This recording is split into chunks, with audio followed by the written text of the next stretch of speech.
O senhor, na primeira nota que o senhor falou, o senhor fez menção a um contrato que não foi honrado pelo ex-banqueiro Daniel Vorcaro. Pergunto ao senhor, qual era o valor integral deste contrato, quanto deste valor realmente foi pago e quanto deixou de ser honrado, qual é o objeto deste contrato e se na avaliação do senhor não é o caso, se o senhor está disposto a tornar este contrato público para que os seus eleitores, para que a sociedade saiba do que se trata esta relação, ainda que seja feita, como o senhor disse, com dinheiro privado. Bom, Yuri, eu estou 100% disposto a isso. Agora, é um contrato nos Estados Unidos, que ele é gerido por um fundo privado, que tem as regras de compliance, e eu não sei se eles têm esse mesmo entendimento que eu, mas eu acho muito importante, foi isso que eu pedi agora para a equipe que está nos Estados Unidos, para que houvesse uma prestação de contas por parte da produtora, que é quem executava esse contrato. O que eu sei dessa relação jurídica é que havia um orçamento de 24 milhões de dólares, o que foi depositado efetivamente foi algo um pouquinho acima de 12 milhões de dólares, e uma outra quantia, que eu não sei precisar qual o valor, foi investida por outros investidores privados. Só para deixar bem claro, Yuri, não tem absolutamente nada de errado com essa produção cultural.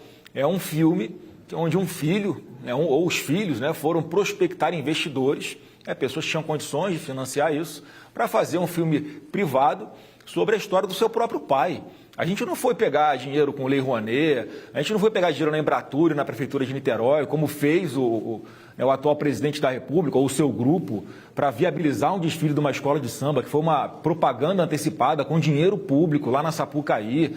A gente não está falando de filmes que tem qualquer participação. Esses filmes têm participação de dinheiro público, o nosso não tem absolutamente nada. É 100% dinheiro privado e houve essa relação jurídica num momento, isso é muito importante falar, sempre frisar. Em dezembro de 24, quando houve essa colocação positiva para que ele fizesse o investimento ou buscasse esse investimento em alguns do seu conglomerado de empresas, o Daniel Vorcaro era uma pessoa que era um astro no Brasil, circulava bem entre autoridades de Brasília, era cortejado por bancos, quer dizer, não tinha absolutamente problema nenhum. Portanto, foi, naquele momento, a pessoa que foi a grande investidora desse filme, com dinheiro privado, mais uma vez, absolutamente nada de errado. Tá, mas só para ficar claro, o senhor sabe qual era o valor integral que Daniel Vorcaro colocaria neste filme e quanto que, de fato, foi colocado do bolso dele para este filme? Não, foi o que eu falei, o orçamento previsto era de 24 bilhões de dólares, não houve captação disso tudo, o que foi investido por ele neste fundo privado também, tudo 100% privado, foi uma quantia um pouquinho superior a 12 milhões e alguma coisa de dólares. Daí eu gostaria de saber como é que vai ser isso, né? Se seria interessante uma prestação de contas, porque a gente até trouxe aqui no 360 que a Polícia Federal quer saber se o dinheiro do Daniel Vorcaro foi mesmo para o filme ou foi para outros fins. Então, acho que essa é a questão, né? Que por mais que o filme exista e vai ser lançado, inclusive, mas queria saber em relação... se tem como comprovar que todo esse recurso foi, de fato, ali com as despesas da produção. Sim, Débora, tem como comprovar. O que eu pedi hoje para o pessoal lá do fundo privado é que ou disponibilizasse o contrato, e eles estão vendo se tem algum impedimento legal para isso, ou houvesse a prestação de contas aqui por parte da produtora aqui no Brasil, que eu acho que é o suficiente, ainda mais, para as pessoas verem com os próprios olhos que todos os recursos que foram destinados a esse fundo privado nos Estados Unidos foram 100% investidos no filme. Tá? Você imagina agora, Débora, se esse filme tivesse sido feito aqui no Brasil, se o fundo fosse aqui no Brasil, sem ter absolutamente nada de ilegal nesse momento, já não ter quebrado sigilo, já não ter prendido pessoas, né? Porque é véspera de eleição, o desespero está grande lá do lado do PT, só que não adianta, a gente não fez absolutamente nada de ilegal, o filme vai acontecer, a gente vai concretizar esse sonho de ter um filme de altíssimo nível, um filme americano, contando a história real sobre esse herói chamado Jair Messias Bolsonaro. Senador, boa tarde, seja bem-vindo. Senador, quando o senhor foi questionado pela primeira vez numa entrevista saindo do STF pelo repórter do portal Intercept, o senhor respondeu: de onde você tirou essa informação é mentira. Fecha aspas. Antes disso, o senhor em reiteradas vezes tinha dito que não havia qualquer relação entre a família do senhor e o senhor mesmo com o Vorcaro. Inclusive tinha um mote que o Pix é do Bolsonaro, o Master é do Lula. Mas as conversas depois mostraram que o senhor e Daniel Vorcaro tinham alguma intimidade, inclusive estavam combinando o almoço, jantar, de levar o protagonista do filme para jantar na casa dele. O senhor se referia a ele como meu irmão, né? O senhor disse para ele: irmão, eu estarei contigo sempre, não tem minha conversa entre a gente. Quer dizer, fica claro que existia uma proximidade essa que continuou depois em 25, várias conversas do senhor com Vorcaro, combinando encontros na casa do próprio Vorcaro. Quer dizer, não fica uma contradição entre o que o senhor dizia antes da revelação dos áudios e o que o senhor diz hoje? Não, Pedro, mais uma vez, o contrato tinha cláusula de confidencialidade. São punições severas se eu descumprisse isso. A minha única conexão com ele foi este filme. Portanto, a partir do momento que eu falasse: olha, eu conheço ele, a pergunta seguinte ia ser: tá, qual a sua relação? Eu ia ter que falar que era o filme. Foi só porque eu queria preservar esta obra de arte, essa grande produção que vai emocionar todos os brasileiros. Absolutamente nada diferente disso. Tá, o que já foi dito várias vezes agora. A última parcela de investimento que ele fez, Pedro, foi em maio de 2025.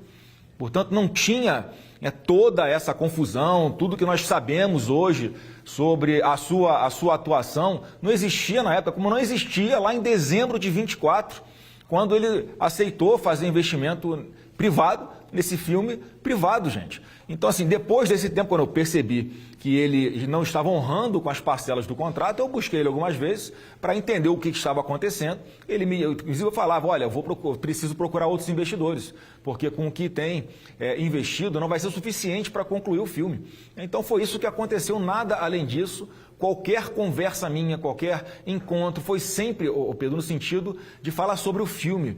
Era um tema, era monotemática a nossa conversa. E essas situações que ocorriam era para que ele visse com os próprios olhos que o investimento que ele estava fazendo estava acontecendo. Nada além disso. Eu estava em São Paulo, dentro do estúdio, conhecendo inclusive os atores, conhecendo o meu ator que me interpretava lá no estúdio em São Paulo.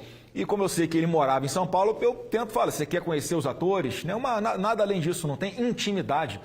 Quando eu me refiro a irmão, meu irmão, quem é do Rio de Janeiro sabe que é assim que a gente se comunica, que fala com outras pessoas. Você imagina o público evangélico. O público evangélico só se refere a outro como irmão. Tem algum problema nisso? Lá no Rio Grande do Sul é guri, lá no Paraná é piá, em São Paulo, onde eu estou aqui agora, em Campinas, é mano. Lá em Brasília chama o outro de velho. Quer dizer, não é uma intimidade. Eu nunca viajei com ele, não conhecia a família dele, enfim, não tinha nenhum convívio social com ele. Minha conexão com ele foi estritamente para investimento privado, nesse filme privado de um filho que queria fazer essa obra em relação ao seu pai. Mais nada além disso, Pedro. Senador, obrigada pela entrevista. Senador, por que o senhor, ao lançar a sua pré-candidatura, definir isso com a cúpula do PL, o senhor não relatou esse contato com Daniel Vorcaro? O senhor disse que se limitou basicamente a essa questão do filme, mas diante das revelações que vinham sendo feitas em relação ao Daniel Vorcaro, ele teve 8 celulares apreendidos, ele está sendo investigado por uma fraude financeira bilionária e, mais do que isso, também pela rede de contatos de autoridades que ele acabou construindo, o que indica até aqui as investigações, inclusive para buscar uma blindagem. Não era necessário o senhor, pelo menos ao seu núcleo de confiança, ter relatado isso? Por que o senhor não fez isso? Há um arrependimento nesse sentido? Não, de forma alguma, Jussara. Eu não relatei porque eu não tinha absolutamente nada para relatar. É uma relação contratual, privada. Não tem absolutamente nada de errado. É muito diferente, a gente tem que fazer essa linha de corte aqui, do que fez o governo do PT. É por isso que eu estou defendendo a todo momento, fiz assinaturas da CPI do Banco Master já. Isso é fundamental, Jussara, para separar quem é bandido, que são eles, de quem é inocente, que sou eu. E nós, da família, que estamos aí mais uma vez, buscamos investidor privado para fazer um filme. Não tem absolutamente nada de errado nisso. Não dá para querer misturar essas coisas, porque do lado de lá, vamos lá, Você tem o Guido Mantega, que foi contratado por R$1 milhão para abrir portas no governo Lula, quer dizer, para o governo Lula fazer algo em troca para ele. Você tem o Lewandowski, que era ministro da Justiça, era contratado do Banco Master, depois que ele assume o ministério, ele suspende o contrato dele, passa para o filho, e agora não sei se ele voltou, se o filho dele continua com um contrato. Do nosso lado aqui não tem uma floricultura na Bahia que recebeu R$14 milhões do Banco Master, aí sim, para algo que aparentemente é criminoso. Agora, do lado de cá tem o quê? O que é que eu poderia oferecer como senador para o Daniel Vorcaro? Nada. Dezembro de 24, Bolsonaro não era presidente, eu não tenho nenhuma atuação em lugar nenhum com relação a Daniel Vorcaro, seja no Senado, seja no governo, seja nada, imagina, eu sou da oposição. O Daniel Vorcaro me procuraria para eu ajudá-lo com alguma coisa em governo, em Banco Central, presidente indicado pelo Lula. Quer dizer, eles é que tem que explicar. Eu estou aqui botando a cara de peito aberto porque eu sei a verdade que está do meu lado. Porque eu sei que eu estou do lado certo, porque não tem nada de ilegal. Por isso a minha tranquilidade com relação a isso e a razão pela qual, Jussara, eu não vi nenhum problema de não falar mais uma vez, é porque eu tinha contrato de confidencialidade. Eu sabia que isso, por mais que pudesse ser usado contra mim, isso não vai, no fim das contas, impactar na minha pré-candidatura.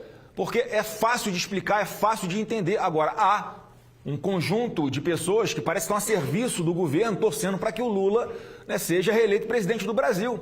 Porque tem tanta coisa errada do lado de lá, tanta coisa a ser explicada do lado de lá. Quem fez reunião secreta fora da agenda foi o presidente da República, Lula. Não foi eu, entendeu? Então, assim, mais uma vez, não tem nenhum problema com relação a isso. Vou explicar qualquer coisa que seja necessária, qualquer dúvida que todo mundo tenha, eu estou disposto aqui a falar e explicar, porque eu sei que não tem nada de errado. Senador, só pegando aqui uma parte que o senhor falou, que eu acho que é importante até, né, para preparar, já que o senhor não tem mais não precisa mais esconder por conta do contrato de confidencialidade esse investimento, já está público, né, como o senhor está falando aqui abertamente. Quantas vezes o senhor já se encontrou com o Daniel Vorcaro pessoalmente? Porque o senhor disse, né? Pode ser ali um encontro meu para falar exclusivamente do filme. Mas quantas vezes o senhor já se encontrou com ele pessoalmente? Não sei Débora, eu não sei te precisar quantas vezes, mas foram poucas vezes que eu encontrei com ele. Na verdade, quando eu entro em contato com ele é porque ele não está honrando com o contrato. Quando eu entro em contato com ele é que ele não está honrando com o contrato. Porque senão eu nem seria acionado, senão eu nem teria feito, talvez, várias das mensagens que eu mandei, das tentativas que eu fiz, que estão apresentadas agora de falar com ele, foi em função disso. E eu queria que o filme fosse concluído. Você imagina, um filme está ali, na metade, sendo filmado, sendo produzido, aquela coisa emocionante, bacana, de alto nível, de qualidade. Imagina se não tivesse outros investidores privados que permitissem que nós concluíssemos esse filme. Eu não ia, né?